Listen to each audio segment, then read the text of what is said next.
Welcome back to Everyday English Podcast, your daily space for real conversations and clear English. Today we are going to look at the exact scientific reason why your brain actively tries to ruin your English confidence and how to hack it. Picture this. It is 5 in the afternoon.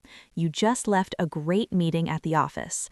You spoke English for 30 minutes, your boss smiled, you answered questions, and everything went perfectly.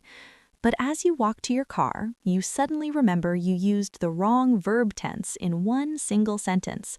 Immediately, your stomach drops, and that tiny mistake is all you can think about for the rest of the night. Oh, my heart just sank listening to that because I do this every single time I speak.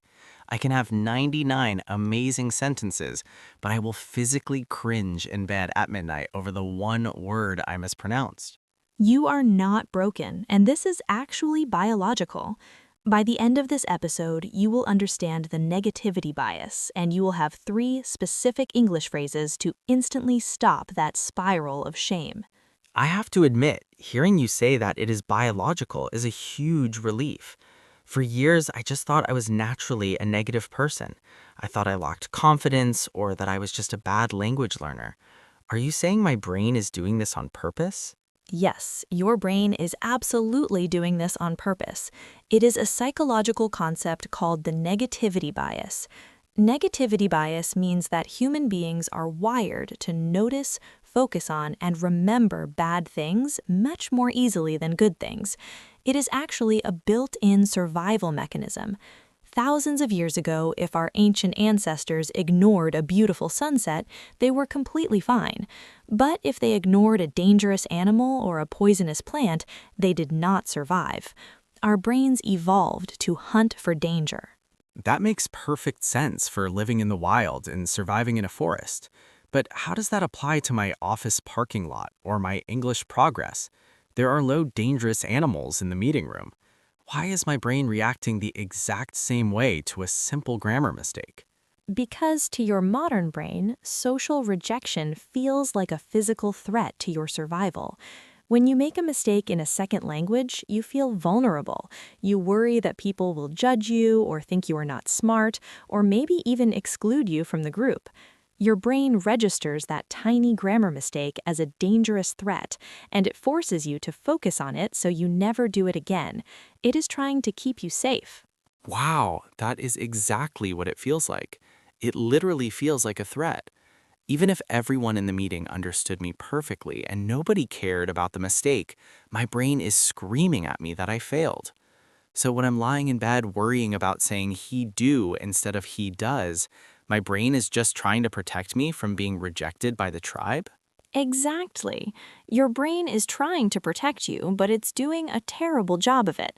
It is using an outdated biological system, and because of this negativity bias, we develop a very harsh internal vocabulary. The way we talk to ourselves after a mistake is often much crueler than the way we would ever talk to a friend. That is so deeply true. If a friend made a small English mistake, I would tell them not to worry about it at all. I would say their English is amazing and they are doing a great job. But when I make the mistake, the voice in my head is so mean and unforgiving.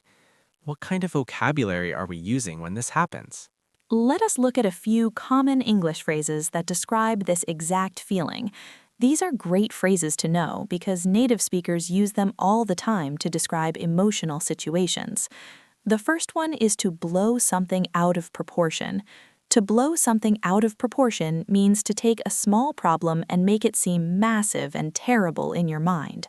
Proportion refers to the correct size of something compared to other things. When you blow it out of proportion, you make the problem much bigger than it actually is. So if I talk to a client for 30 minutes, that's a huge amount of successful communication.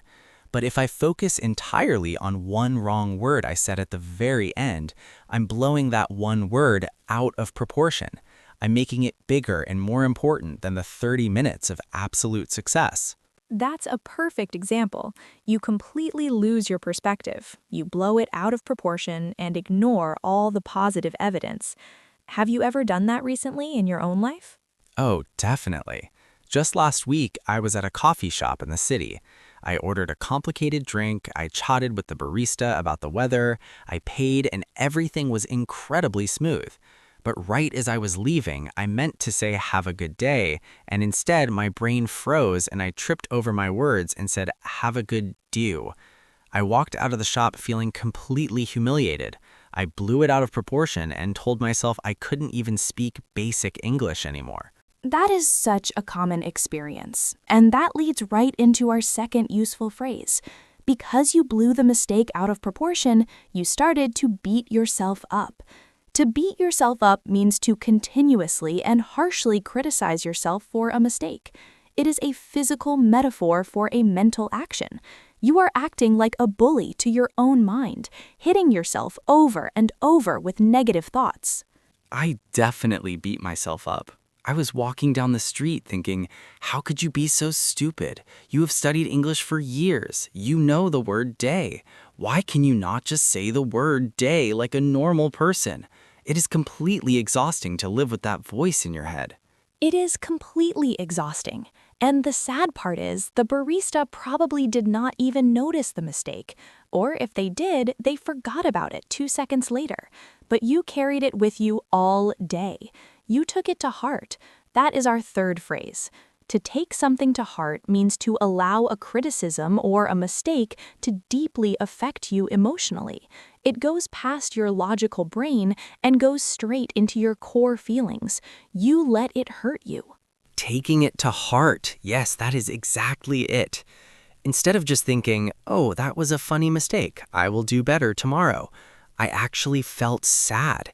It ruined my mood for the whole morning. It hurt my confidence. I really took it to heart. And if you're listening right now and you know exactly how Sarah feels, if you also blow mistakes out of proportion and beat yourself up over your English, you are in the perfect place. We create these episodes specifically to help you build real confidence and live your life in English. So please take a second to subscribe to the Everyday English podcast and join our community. We want to help you enjoy your language journey, not suffer through it alone. I really wish I had known these phrases years ago. Just having the vocabulary to describe what my brain is doing makes me feel a little bit more in control of the situation. But knowing the vocabulary is one thing. How do I actually stop my brain from doing this? How do I stop beating myself up every time I open my mouth? That is the absolute most important question we can ask. To stop beating yourself up, we have to look at the exact grammar you are using in your internal monologue. The way you speak to yourself matters immensely.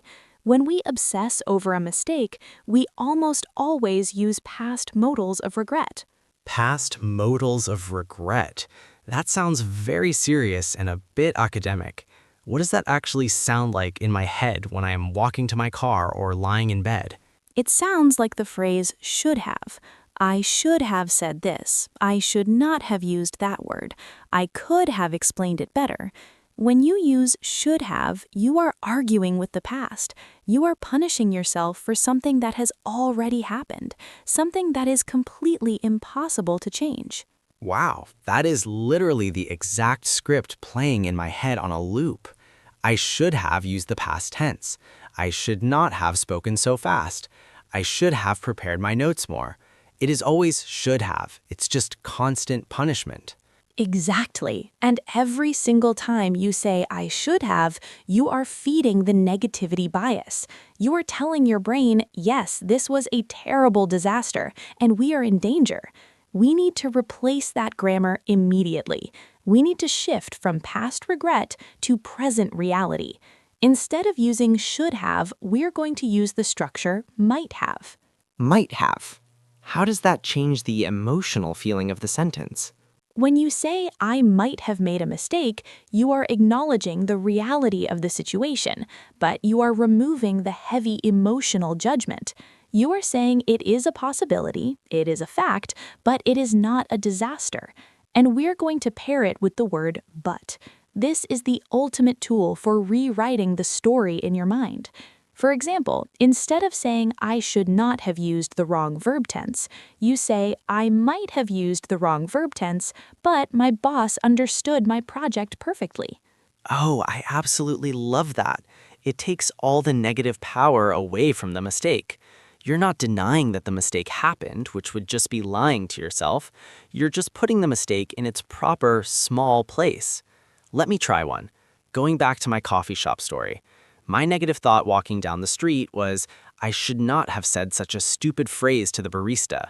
Perfect example. Now rewrite that internal thought using might have and but.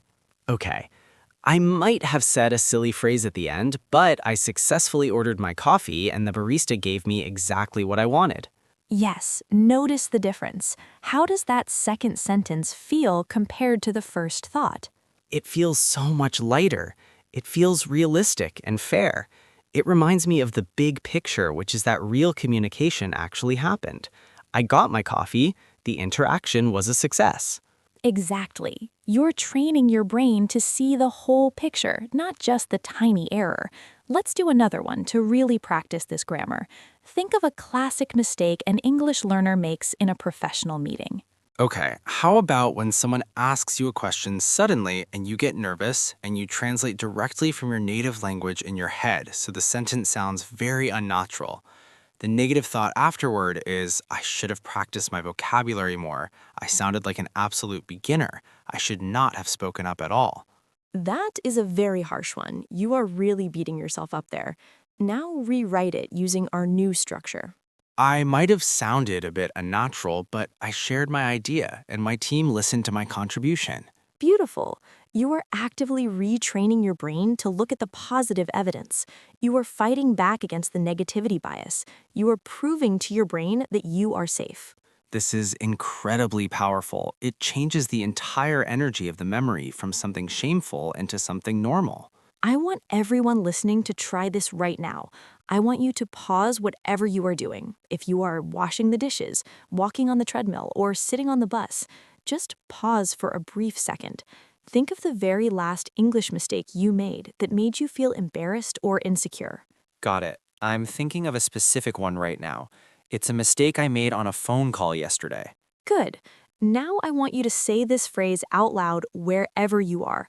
I made a mistake, but I am not my mistake. I made a mistake, but I am not my mistake. That is a very deep concept. It separates my core identity from my developing language skills. Precisely. Making an error in a second language does not mean you are unintelligent. It does not mean you are uninteresting. It simply means you are brave enough to operate entirely outside of your comfort zone. Now that we understand how to rewrite the grammar of our thoughts, I want to give you a specific, practical three-step protocol. I call it the Let It Go protocol. You can use this exact routine the next time you walk out of a meeting or a social event and you feel that negativity bias creeping into your mind. I am ready to write this down. What is step one? Step one is to acknowledge the mistake without any emotion. Just state the plain fact. Become a neutral observer of your own language. For example, you say to yourself, "Oh, I used the word borrow instead of lend." Notice that there is no judgment in that sentence. You do not say, "I am so stupid for using the wrong word." You just state the data. Just the facts, like a scientist looking at an experiment. Okay, I can do that. It takes the emotional heat out of the moment. Exactly. Step two is to correct the mistake gently in your mind. The rule here is teach, do not punish. You say to yourself, "Ah, I see what happened. Next time I will say, 'Could you lend me your pen?'" You have now turned a moment of failure into a simple, valuable lesson. I really like that approach. Teach, do not punish. So I observe the data neutrally, I provide the correct grammar to myself gently, and then what? What is step three? Step three introduces our final and most important vocabulary phrase for today's episode. Step three is to simply brush it off. To brush it off. I've heard native speakers say this, but what does it mean exactly in this context? Imagine you are wearing a really nice, expensive jacket, and you brush up against a wall and some dry dust or dirt gets on your shoulder. What do? You do not stare at the dirt and cry about it. You do not panic and throw the beautiful jacket in the trash. You simply take your hand, flick the dirt away, and keep walking on your path. You brush it off. In English, when we say brush it off, we mean deciding actively to not let a small criticism, mistake, or insult bother you. You physically and mentally let the problem go. I absolutely love that visual image. The English mistake is just a little bit of dry dust on my jacket. It is not a permanent stain. It doesn't ruin the whole outfit. It doesn't define who I am. I can just quickly brush it off and keep walking. Exactly. And physical movement actually helps the brain process emotional release. So, Sarah, and everyone listening right now, I want you to literally do this physical action with me. Take your hand, reach across your body, brush your opposite shoulder, and say the phrase out loud. I'm just going to brush it off. I'm just going to brush it off. Wow, doing the physical motion actually feels really good. It's like telling my nervous system that the stress is officially over. It is not silly at all. It signals to your nervous system that there is no tiger chasing you. You are completely safe. The conversation is over, you survived, and you can relax. So let's put this whole three-step protocol together in a real scenario. Sarah, give me one more embarrassing mistake you made recently, maybe one that really stuck with you. Well, last month I was trying to compliment a colleague on his new haircut. I wanted to say, "Your hair looks really sharp today," but instead my brain mixed up the vocabulary and I accidentally said, "Your hair looks really shocking today." Oh no, that is a fantastic mistake. How did your colleague react when you called his hair shocking? He looked very confused and a little bit offended. I immediately apologized and tried to explain what I actually meant, but my face turned bright red. For 3 entire days after that, I completely avoided him in the office kitchen because I was so incredibly embarrassed. I definitely blew the whole interaction out of proportion. Okay, let us run that memory through the new protocol right now. Step 1, acknowledge the mistake neutrally as a scientist. Okay, I used the word shocking instead of sharp. It caused a brief moment of confusion in the conversation. Perfect. Very neutral, no judgment. Step 2, gently correct the mistake to teach yourself. The correct phrase is, "Your hair looks really sharp." I will remember the difference between those words for next time. Excellent. You taught yourself without bullying yourself. Now, step 3, do the physical motion.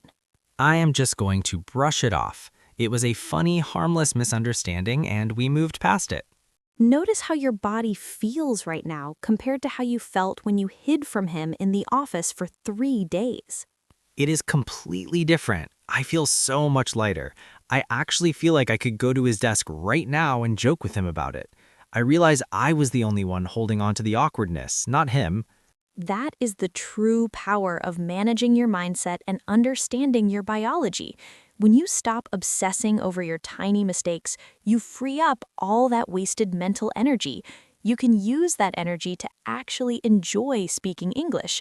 You become a better listener, a more relaxed communicator, and a much happier person in your daily life. It is amazing how much joy the negativity bias steals from us without us even knowing it. I have spent so many hours of my life replaying old conversations, desperately wishing I could change the past. We all have done that. It's part of the human experience. But from today on, you have the exact tools to stop that negative cycle.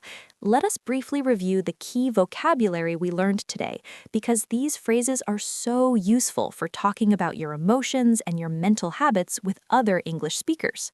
Yes, a quick recap would be incredibly helpful to lock these phrases into our memory. First, we talked about the negativity bias, which is your brain's biological habit of focusing on bad things instead of good things to protect you from danger. Because of this natural bias, we tend to blow things out of proportion, meaning we make a small problem or a tiny mistake seem like a massive disaster. And when we blow things out of proportion, we start to beat ourselves up. We criticize ourselves harshly and act like a bully to our own minds. We take the mistakes to heart, letting them deeply affect our core emotions and our daily confidence. But now we know exactly how to fight back. We shift our grammar from past regret to present reality. We stop saying, "I should have," and we start saying, "I might have made a mistake, but they understood me anyway." And finally, when the negative thoughts come, we use the let it go protocol. We observe the facts neutrally. We correct the vocabulary gently, and then we physically and mentally brush it off. You've got it perfectly.